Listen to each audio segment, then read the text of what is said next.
नमस्कार दोस्तों, स्वागत है आपका स्टडी फॉर सिविल सर्विसेज में। वीडियो को पूरा देखिए। कोई भी आपका फीडबैक है, कोई सजेशन है, तुरंत वीडियो में कमेंट करके जरूर बताइए। अच्छा लगे तो वीडियो लाइक जरूर कर लीजिए और ऐसे वीडियो लगातार फ्री में पाने के लिए चैनल को तुरंत सब्सक्राइब कर लीजिए और बेल आइकन को जरूर टैप कर लीजिए ताकि आगे भी सारे वीडियो आपको मिलते रहे। यूट्यूब में फॉलो करते हैं तो प्लीज ये वाला फ्री टेलीग्राम चैनल जरूर ज्वाइन कर लीजिएगा। सारे नोटिफिकेशन, सारे अपडेट यहीं पे आते हैं, ध्यान रखिएगा। स्टडी फॉर सिविल सर्विसेज का कोई भी पेड ग्रुप अगर आपको ज्वाइन करना है तो सिर्फ 85648096960609797523864455 यही नंबर है हमारे, सिर्फ जहां पे कॉल या व्हाट्सएप कर सकते हैं। इंस्टाग्राम पे हमारा पेज जरूर फॉलो कर लीजिएगा, studyforcivil.services है। ट्विटर पे हमको जरूर फॉलो कर लीजिएगा, @studyforcivil। आज के इस वीडियो में हम अपने आर्ट एंड कल्चर के इंडियन लिटरेचर के सेक्शन को कंटिन्यू रखेंगे। पिछले वीडियो में हमने इंडियन एंशिएंट लिटरेचर को देखा था नॉर्थ इंडिया में, जो कि 3 भाषाएं थी, संस्कृत, प्राकृत और पाली। अब इस वीडियो में हम डिस्कस करेंगे द्रविडियन लैंग्वेज यानी साउथ इंडिया की लैंग्वेजेस के लिटरेचर्स एंशिएंट टाइम के। तो चलिए आगे बढ़ते हैं और क्वेश्चन के फॉर्म में इस पूरे टॉपिक को कवर करते हैं। हमारा क्वेश्चन कह रहा है discuss ancient Dravidian literature with suitable examples. प्राचीन द्रविड़ साहित्य की उपयुक्त उदाहरणों सहित विवेचना कीजिए। तो हम ये बताएंगे कि जो द्रविड़ साहित्य है, ये प्राचीन द्रविड़ भाषाएं, जो 4 मेजर द्रविड़ भाषाएं हुआ करती थी, तमिल, कन्नड़, तेलुगु और मलयालम, इनमें लिखा गया है। जब हमने भाषाएं पढ़ी थी तब हमने देखा था 21 भाषाएं होती हैं। द्रविडियन लैंग्वेज का जो ग्रुप होता है उनमें 21 भाषाएं होती हैं। तो 21 भाषाओं में हर भाषा में कुछ ना कुछ साहित्य लिखा गया होगा ज़रूर, पर जो मेजर साहित्य है जो साउथ इंडिया का, वो लिखा गया है 4 मेजर लैंग्वेजेस जो वहाँ पे बोली जाती हैं उनमें। तो हम 1 बाय 1 सारी लैंग्वेजेस के मेजर टेक्स्ट को, उनके साहित्यों को डिस्कस करेंगे। और सबसे पहले हम डिस्कस करेंगे तमिल लैंग्वेज को। तो हमने देखा था कि साउथ इंडिया में सबसे ज़्यादा बोली जाने वाली लैंग्वेज तमिल लैंग्वेज है। और तमिल लैंग्वेज में लिखा हुआ सबसे फेमस और सबसे बड़ा लिटरेचर है संगम लिटरेचर। संगम लिटरेचर 300 BC से 300 AD के बीच लिखा गया था। और ये कोई एक लिटरेचर, कोई एक बुक नहीं है, ये बहुत सारी कृतियों का, बहुत सारे वर्क्स का एक कलेक्शन है, एक संग्रह है। जब पांड्या शासक हुआ करते थे तो वो टाइम टू टाइम जितने भी कवि और जितने लेखक हुआ करते थे उनकी एक मीटिंग कराते थे जिसे संगम कहा जाता था। तो इसी मीटिंग के जो दौरान जो भी साहित्य कंपाइल किया जाता था, लिखा जाता था, उसको नाम पड़ गया संगम साहित्य और इसी पीरियड को नाम दे दिया गया संगम पीरियड। तो यही यहाँ पे मेंशन किया हुआ है कि संगम पीरियड कहा जाता है 300 BC से 300 AD का पीरियड। उसके अलावा संगम लिटरेचर को 2 पार्ट में डिवाइड किया जाता है, अहम अगम और पूरम। अहम या अगम और पूरम। अहम अगम इनर फील्ड है यानी आंतरिक क्षेत्र है। आंतरिक क्षेत्र आप समझ सकते हैं, पर्सनल बातों से रिलेटेड एक क्षेत्र है। और पूरम बाहरी क्षेत्र यानी सोशल लाइफ से रिलेटेड एक क्षेत्र है। अहम स्कूल में हमें बात देखने को मिलती है पैशन की, लव की। उसी समय हमें पूरम में बात देखने को मिलती है ह्यूमन एक्सपीरियंसेस की, सोशल लाइफ की, एथिक्स की, कस्टम्स की, एक्सेट्रा। जैसे कि हमारी पर्सनल लाइफ से रिलेटेड जो बातें होती हैं, इनर फील्ड है अगम, तो इसमें हमारी पर्सनल लाइफ से रिलेटेड बातें, लव है, पैशन है, इन सबको दर्शाया जाता है, इन सब की बात की जाती है, इन पे साहित्य है। और पूरम में सोशल लाइफ से रिलेटेड साहित्य है। फिर पांड्य शासक दक्षिण भारत के विभिन्न हिस्सों में लेखकों और कवियों की जो मीटिंग कराया करते थे, सभाएं आयोजित किया करते थे, इन्हें संगम कहा जाता था। इन सभाओं के दौरान जो साहित्य उत्पन्न होता था उसे संगम साहित्य कहा जाता था, जैसे हमने पहले देखा। अप्रॉक्स 3000 वर्सेज यानी 3000 छंद हैं जिन्हें 8 संकलों में व्यवस्थित किया गया है, 8 एंथोलॉजी में व्यवस्थित किया गया है। और इन्हें इट्टू कोई कहा जाता है, इट्टू कोय। तो जो पूरा संगम लिटरेचर है उसे 8 संकलों में या 8 एंथोलॉजीज में व्यवस्थित कर दिया गया है। और ये इन्हें इट्टू कोय कहा जाता है। ये पॉइंट आपको, ये वर्ड आपको इट्टू कोय याद रखना है, संगम लिटरेचर से रिलेटेड है। उसके बाद संगम लिटरेचर में हम देखेंगे तो एक फीमेल सेंट हुआ करती थी, अव्यार। इनका नाम काफ़ी आपको देखने को मिलेगा और इन्होंने संगम साहित्य में अपना काफ़ी महत्वपूर्ण योगदान दिया था। तो अव्यार नाम की एक फीमेल सेंट थी जिनका संगम साहित्य में कंट्रीब्यूशन था। प्रीलिम्स के पर्सपेक्टिव से पॉइंट्स काफ़ी वन लाइनर टाइप इंपॉर्टेंट है, तो आप इन्हें साथ साथ नोट करते चलिए। उसके बाद संगम लिटरेचर के अलावा और भी तमिल लैंग्वेजेस के टेक्स्ट हैं फेमस, जिनमें से एक सबसे पहला टेक्स्ट हमें देखने को मिलता है शिल्पाधिकरम। इसे इलांगो अडिगल ने लिखा था।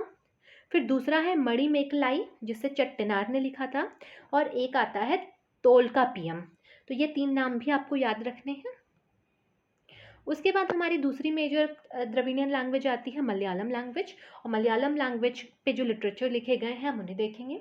तो मलयालम लैंग्वेज की उत्पत्ति होती है 11वीं शताब्दी के आसपास, यानी मेडिवल पीरियड के दौरान। तो मेडिवल टाइम की इसे लैंग्वेज माना जा सकता है। और इसमें मध्यकाल के जब लैंग्वेज देखिए, जो लैंग्वेज की उत्पत्ति आपको देखने को मिल रही है 11वीं सेंचुरी में। तो जब लैंग्वेज आएगी फिर वो धीरे धीरे इवॉल्व करेगी, तो 100-200 साल बाद ही उसमें फेमस ग्रंथ आपको देखने को मिलेंगे, उसकी राइटिंग्स 100-200 साल बाद आपको देखने को मिलेंगी। तो इसी तरीके से जब मेडिवल पीरियड आने लगता है तब मलयालम में आपको साहित्य देखने को मिलेगा। तो मलयालम में लिखा हुआ साहित्य मध्यकाल के दौरान सबसे फेमस 2 साहित्य हैं, कोका संदीसन और भाषा कौटिल्य। ये भाषा कौटिल्य जो कौटिल्य का अर्थशास्त्र था उस पर एक तरीके की कमेंट्री है।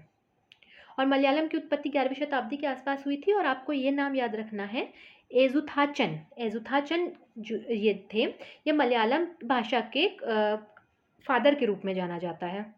एजुथासन को मलयालम लैंग्वेज के फादर के रूप में जाना जाता है। और ये हमने देख लिया मेडिवल पीरियड की लैंग्वेज थी। इसके बाद हम अपने नेक्स्ट साहित्य को डिस्कस करें साउथ इंडिया के, उससे पहले मैं आपको इन्फॉर्मेशन देना चाहती हूँ कि स्टडी फॉर सिविल सर्विसेज के पेड ग्रुप्स स्टार्ट हो चुके हैं UPPSC 2022 प्रीलिम्स और मेंस के लिए। आप नीचे दिए गए नंबर पे कांटेक्ट करके इन पेड ग्रुप्स के बारे में जानकारी ले सकते हैं, इन्हें ज्वाइन कर सकते हैं।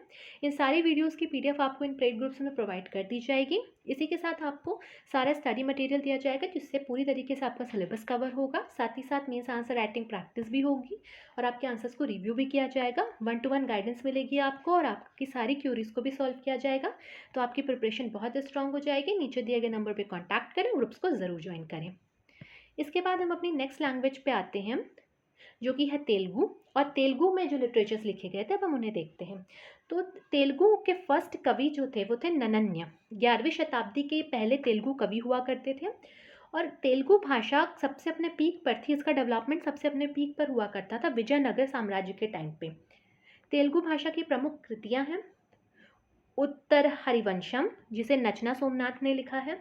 फिर है अमुक्त मर्यादा, जिसे कृष्ण देव राय ने लिखा है। फिर है मनुचरितम, जिसे अल्लासानी पोद्दाना ने लिखा है। और आपको मनुचरितम, अल्लासानी पेद्दाना ये नाम याद रखना है। इसके साथ ही साथ आपको अल्लासानी पेद्दाना से रिलेटेड एक बात और याद रखनी है कि इन्हें आंध्र कवि महापितामह कहा जाता है। तो आप सिमैच द फॉलोइंग में भी पूछ सकते हैं या स्टेटमेंट के फॉर्म में भी पूछ सकते हैं। प्रीलिम्स के हिसाब से काफ़ी इंपॉर्टेंट है कि अल्लासानी पेद्दाना को आंध्र कवि महापितामह कहा जाता है, सॉरी आंध्र कवि पितामह कहा जाता है। और उसके बाद और राइटिंग्स कौन कौन सी हैं तेलुगु की हम देखते हैं।